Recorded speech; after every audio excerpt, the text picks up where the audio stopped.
Hey, what's up, guys? Riv here. So Twitch is facing another round of criticism revolving around how they apply their own terms of service on their platform. I think it's no mystery at this point that Twitch has been very inconsistent and often hypocritical with how it applies its terms of service on its platform. Now, recently Twitch decided to be more transparent a few weeks ago, releasing some clarifications on their enforcement notes, allowing people to see some of the more expanded details behind why they are banning certain behavior on their platform. What were once assumptions like, oh, based on the bans frequently applied to VTubers, they must be having these additional rules being applied to them that traditional face cameras are not facing. And with these clarifications, we know this is a reality because VTubers, for example, have additional requirements like covering up their hips, and also VTuber models are being treated to a stricter TOS than VR chat models for some reason. But this has been applied to many different VTubers, and it's resulted in some very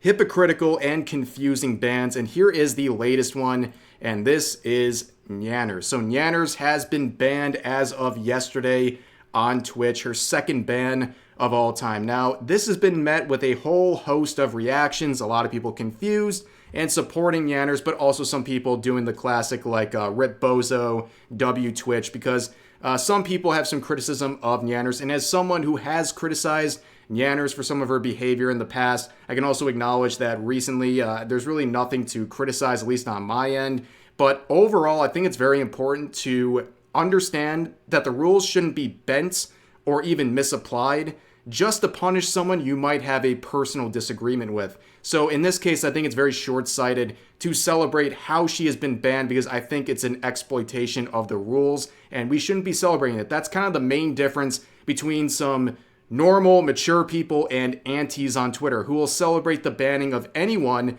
no matter what the cost or the misapplication of rules, as long as it serves a short-term satisfaction for them. They don't care if this ends up getting people they actually like unfairly banned as well, since it will be used as a sort of template. But anyways, the reason she was banned is very simple. It was this clip. She was told it was this specific clip where she's playing this butt-smacking game. Yeah, obviously a bit of sexual nature to it, but nothing that is completely unknown to Twitch. I mean, this is not full-fledged poontang or a straight-up hentai game or anything like that. It's something that typically you would expect to be allowed on this platform. And we've seen what is typically allowed on this platform and celebrated. And yeah, I mean, this is just a screenshot from one of the many examples people have been raising about what's allowed on this platform. I'm probably going to have to censor basically the whole image because on YouTube, I can't show what Twitch is actively promoting on their front page, which is someone in a micro bikini who gets away with it because she crudely put a little inflatable pool in the background. So this is technically a pools, hot tubs, and beaches stream, which allows such attire. But anyways, people have been guessing as to why Nyanners got banned, and I've seen a lot of different rules being brought up. And this is the first one a lot of people are using to say that this was an unjust ban. So I think looking at Nyanners' model, okay, there's no question that she follows the attire guidelines for the model itself, because, I mean, she's about as fully clothed as it can get with that specific model. But a lot of people are trying to understand that these guidelines say that they apply to VTuber models, but not video game characters, including those uploaded in games such as VR chat. So does that include games like the one that she was playing? There's a bit of confusion because that language is actually pretty vague and make things pretty open-ended. Like, where does this whole video game characters limit actually apply to? And is it just applying to models uploaded into various games, or just video game characters in general? So that's pretty confusing. And I see a lot of people posting this set of rules as a sort of gotcha in the situation where they're like, no, she deserved the ban because they ban games just like that. But if I read this language here, I think it's pretty obvious they're referring to like straight up poontang and like hentai games and stuff like that. Not just things with sexual content, but things that have full-fledged nudity or sex in them. Like, I think that anyone interpreting that game as something like this, I think they are greatly extending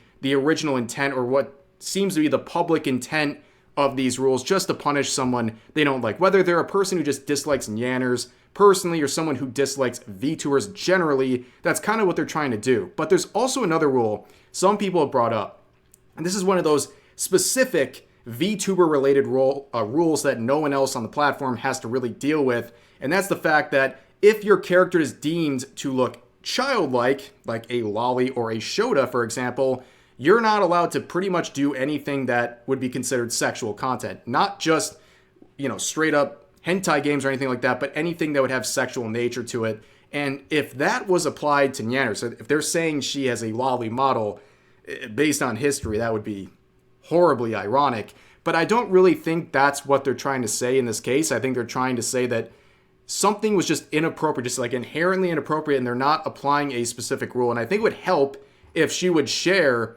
the specific violation if they gave it to her. I think they're supposed to give it to her at this point. But a lot of people are looking at this situation and they're saying, in order to understand why she got banned for this, you really have to go through some very vague and open-ended rules, and to likely find a conclusion that she should have been banned, you probably have to have a very long-reaching interpretation of what Twitch is saying in their clarifications of their TOS. However, a lot of people can compare what happened to her and other VTubers as well, and then compare it to some recent situations where we've had some very cut and dry examples of people violating very serious TOS on their website that not only makes that streamer look bad, but also it makes advertisers, anyone who's supporting this, look bad. And it began with the whole Asmongold situation. So I talked about this recently. Asmongold was banned for what they deemed hateful comments about Palestinians and people from Israel, and he's serving a 2-week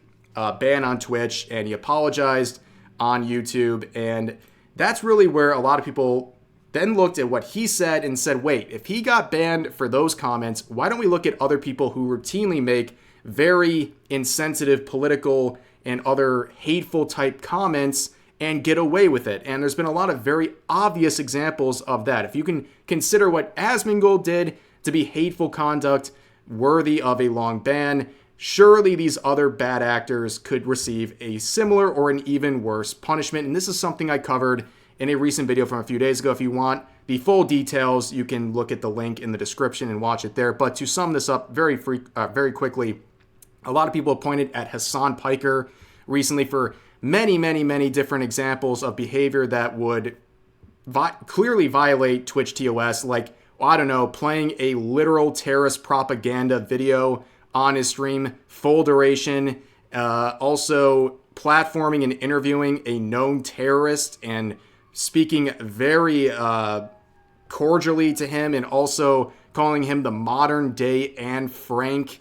And on top of that, a lot of people have been looking at his mod, Frogan, who has been in trouble for some, let's just say, very inflammatory comments about U.S. military veterans. I'll play this now in case you haven't seen it yet.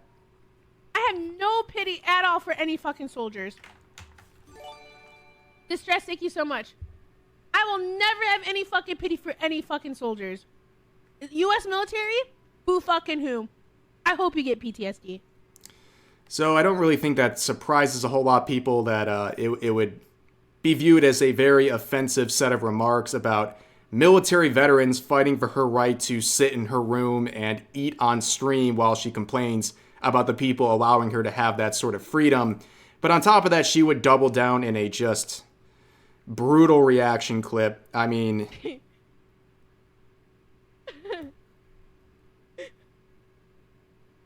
And they posted it in my head, I'm like, base?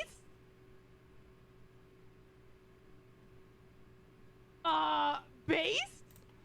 Yeah, so if you go to the Twitch updated, clarified enforcement policies, I mean, you go to hateful conduct. This surprises absolutely no one, by the way. So Twitch does not permit behavior that is motivated by hatred, prejudice, or intolerance, including behavior that promotes or encourages discrimination, denigration, harassment, or violence based on the following protected characteristics. And of course, like pretty much any TOS of a social media platform, veteran status is included. So what she said, I hope they get PTSD. And I also later in the clip said she hopes they don't get health care and things like that. How on earth does that not violate Twitch TOS? However, she would be banned. This is where we pretty much left things off in the last video about this situation. She would get banned, but not for the veteran clip. She would actually get banned for something completely different. Her and some of her colleagues would be banned for this Twitch panel they did, where they essentially made a race tier list, where apparently looking Arab makes you a higher rank on this streamer list. And if you love Sabra, which is associated with people from Israel and Jews, you would be in the F tier. So literally it's saying Arab good, Jew bad. And yeah, they got a 30-day suspension for that, which based on any fair interpretation of the rules makes sense. But the veteran comments, nothing. And then this is another clip that has been revealed since my latest coverage the other day. And this one is equally insane. So listen to this. This is some of her tip goals for a subathon that she was doing. Okay. 6250. 9/11 baking stream with Raph and Capri. If we get to this goal by 9/11, Capri, Raph, and I will make the Twin Towers out of a stacked cake, and we'll make an airplane, and we'll recreate 9/11.